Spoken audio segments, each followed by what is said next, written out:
General Scott Schaefer of PEO IEW&S. Welcome. It's great to see you. Thank you for joining me. Congratulations on your new role. What's your mission in that job? Well, Francis, I appreciate it. It's great to be here. I'm not a stranger to the PEO, though it's been a few years, but I'm really happy to be back.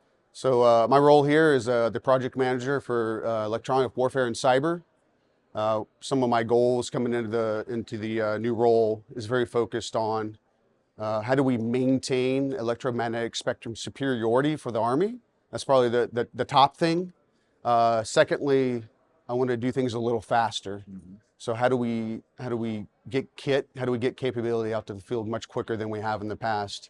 And that kind of challenges the way we've done things from a ground up development with a lot of products. So now we're leaning forward to more of industry and what commercial systems are out there and how can we integrate those together more quickly. And then prototype, go to experiments, go to exercises, go to capstone events. And if the system works the way it's initially designed to do it, start fielding. Let's move quick. Yeah. What will drive that speed, do you think? Not just what you can do, but what industry can do, what your customers in the field can do, all of that. What do you think will drive that speed? So in this world, I think teamwork is really important. And so you mentioned, the government, my office, you've mentioned industry, and then also the requirements and resourcing community. So all of us has got to play together and be on the same page. And I think the way things are going right now, we are, and people are starting to understand that things are changing. We're moving faster, and so what helps me go faster is these transformation and contact units, exercises such as project convergence, like capstone exercises, all those iterations that are kind of scheduled throughout the years. They give me opportunities to take kit to the field really fast, and then I get soldiers to tell me like, "Hey, this works well." Or the second thing they may say is, "Oh, I don't like this. Can you make this change?" Yeah. And then the other one that always comes up a lot is training. So when you field new kit, you've got to give them some kind of understanding of how to use it and how to employ it operationally. And a little bit of buttonology, like what do I push to do what, but really the concepts of how do you employ it and how does it make your job easier and better. And so that loop of interactions with soldiers, getting their feedback, and then just simple observations on our part too, helps us to refine capability and make it better. You mentioned requirements. How has the push to look for commercial solutions informed the way that you think about requirements? So we've got to be flexible. We come with an early set of requirements up front. It kind of gives me a little guidance. I call it soft guidance. So it kind of gives you a bearing of which way to go. And then when we do these experiments and assessments, we actually do have an ability to go back and update the requirements. So a lot of it could be changes could be based on can technology do this today? Because if it can't, then maybe we push that off for the future. And then we may learn new capability that we didn't know existed. So sometimes we also don't know what we don't know. And I think that's where we have a lot of flexibility. What is the best thing that you think you can do and the best thing that you think industry can do to introduce more flexibility into the system, especially as far as requirements go, but not exclusively requirements? So on my side, there's a couple of things that I would like to leverage more so in the future. So other transaction authorities, that gives us a little more flexibility in contracting. So where do we need to go? What parts of the FAR, Federal Acquisition Regulation, would apply, and what parts we don't think are things that may slow us down a little bit.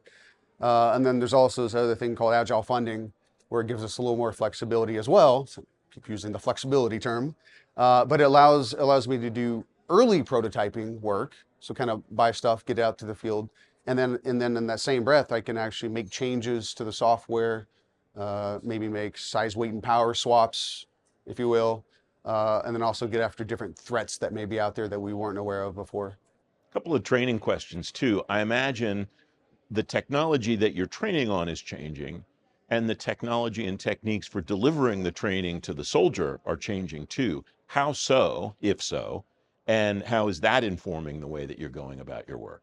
So training, that really important, because if you don't So a perfect example, if you don't know how to use your iPhone, it's not really useful to you, right? So we've got to do a really good job of getting training out in a package early that has, I like to say it, more pictures, because we're starting to learn that soldiers are more visual learners. And then also, when you do take it out there, you want to create an environment, a learning and a training environment that's both virtual but also constructive, and you can take it out to the kind of the operational field, so they can actually kind of push and make mistakes in the classroom, but also go out and really actually push the buttons and see how the system works on the battlefield. Because when you get out, when you get out to the field, there's things such as foliage and over the horizon that are factors you don't see in a classroom, and that really changes your understanding of how the kit's supposed to be used, and then where you may position yourself to get a better signal. What are the tactics that you're using to get to prototyping and then get from prototyping to production?